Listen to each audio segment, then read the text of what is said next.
So good to see Mowbray Church so full.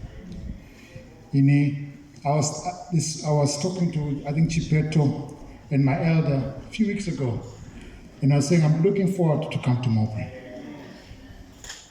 It's too much mist in the face. Apologies if I'm offending anyone, but I want to speak clearly so that everyone can hear me. And the reason why is because I grew up in this church. You know, we were a student here. I arrived year 2000 in Cape Town. And when I arrived in Cape Town, Stassen obviously adopted me, but then we realized that the mother church, or the church that kept us going as students, was Mowbray Church. So growing up, everything you know about Brabants is this church. You know, both Bradmore was our training ground. All Friday evenings we'll come as students, start the service there, and then on Sabbath we are here in Mowbray. So Bradmore was a training ground. Being able to stand in front of people was not because it just came from nowhere. Bradmore training ground. So Mowbray is a very special place in my heart because everything that I know of me growing up as a person to be where I am now is this church. And Mowbray has been, you know, those one of the consistent churches.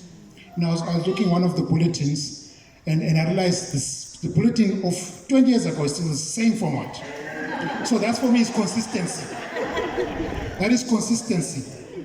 That means it has been working all these years. And is Uncle Simon here? Uncle Simon, where are you? He's not here now, okay.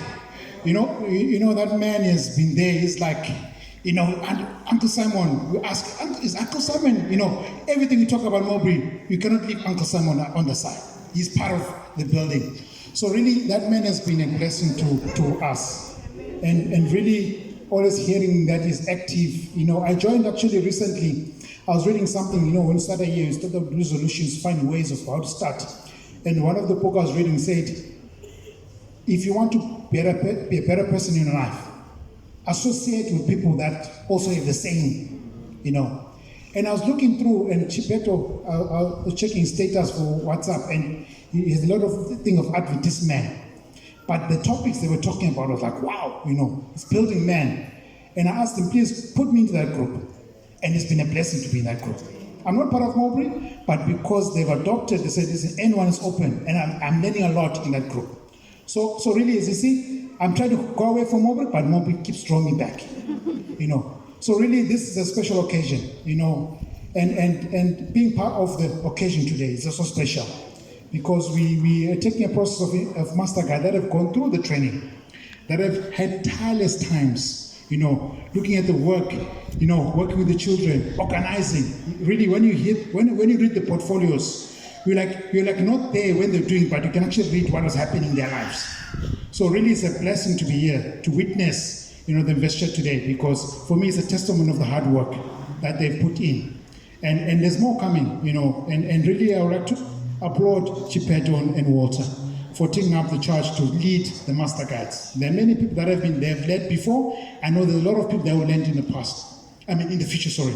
And Brother T, it's good to see you here. You know, he has been there. Every time you say you need help, he says, Bones, whatever you need, let me know. And he is working all the master guides in different areas. So really want to see, you know, that occasion. And I see faces of those who are probably invested this morning.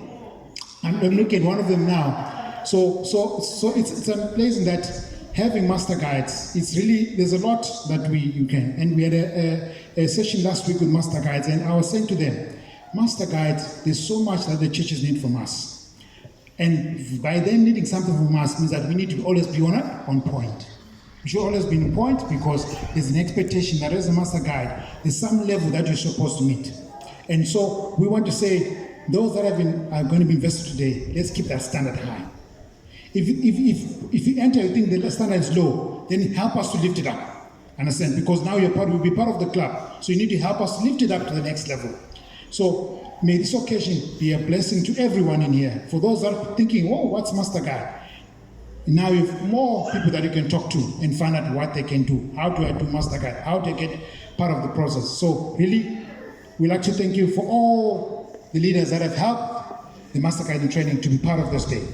because as I said, it's a lot of work that goes through the process, and it's a lot, and the kids being part of that, helping them, allowing them to teach them, allowing them to have activities with them. So this is all part of what they've been doing. Now is just to say, in show of hands, that this is the day that they've been given to say this, we're now fully master guides. And I will say it again. They are not master guide before. They're going to be master guides now. So now that work actually starts. It didn't start a few weeks ago or last year when they were doing master guiding training. The work starts